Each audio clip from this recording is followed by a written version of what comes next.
Because black people, if you really want to fix the problem, here's just 5 things that you should think about doing. Here's number 5. Pull up your pants. Some people, a lot of them black, gave me flack for saying that recently on the Wendy Williams show. If you're sagging, it means I think it's your self-esteem is sagging and who you are as a person. So the Black Lives Matter movement is about police brutality and injustice in that manner, not about what's happening in black neighborhoods. Not about what's happening in black neighborhoods. Number 4 now is the N-word. For our generation, what we did was we took the word and we took the power out of that word. This has fueled and fanned the flames.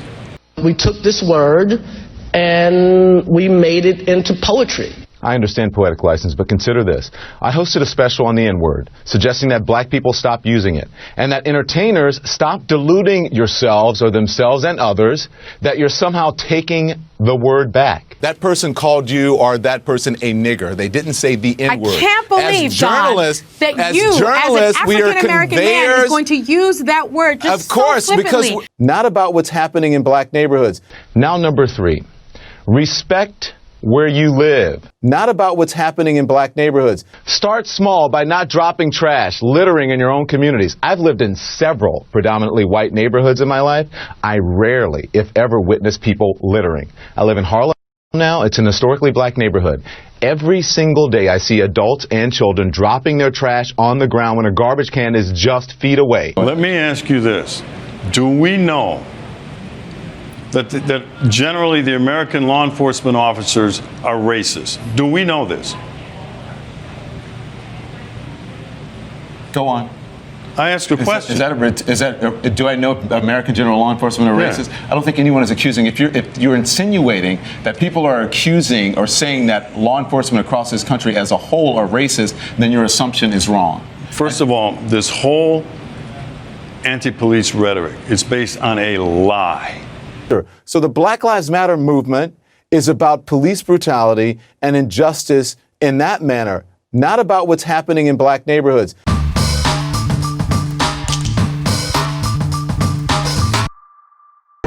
You said Black Lives Matter. Why don't you choke me? I'm black. Tell him, sister. Look what you did to my store. Tell him, sister. Look what you did to my store. Tell them, sister. That's right, because I got they back. These are my dudes right here. Good men. Look at the things you done. Good men. Look. For Black Lives Matter. We've been here all night cleaning up. Number 2, finish school. You want to break the cycle of poverty? Stop telling kids are acting white because they go to school or they speak proper English. So the Black Lives Matter movement is about police brutality, not about what's happening in black neighborhoods. There are people out here who work in these bodegas, who are security officers, who are maybe not descendants of slavery, but came over here as immigrants to do their jobs. So great, everybody's... And you created an unsafe environment, and I am tired of it.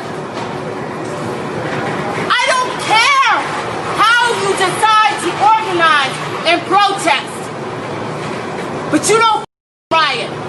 You don't burn my neighborhood. Not about what's happening in black neighborhoods. And number 1, and probably the most important, just because you can have a baby, it doesn't mean you should, especially without planning for one or getting married first.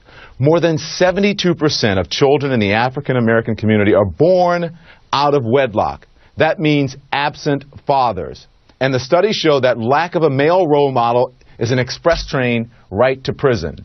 So the Black Lives Matter movement is about... The communists declared that the racial differences among our people constituted the weakest and most vulnerable point in our social fabric.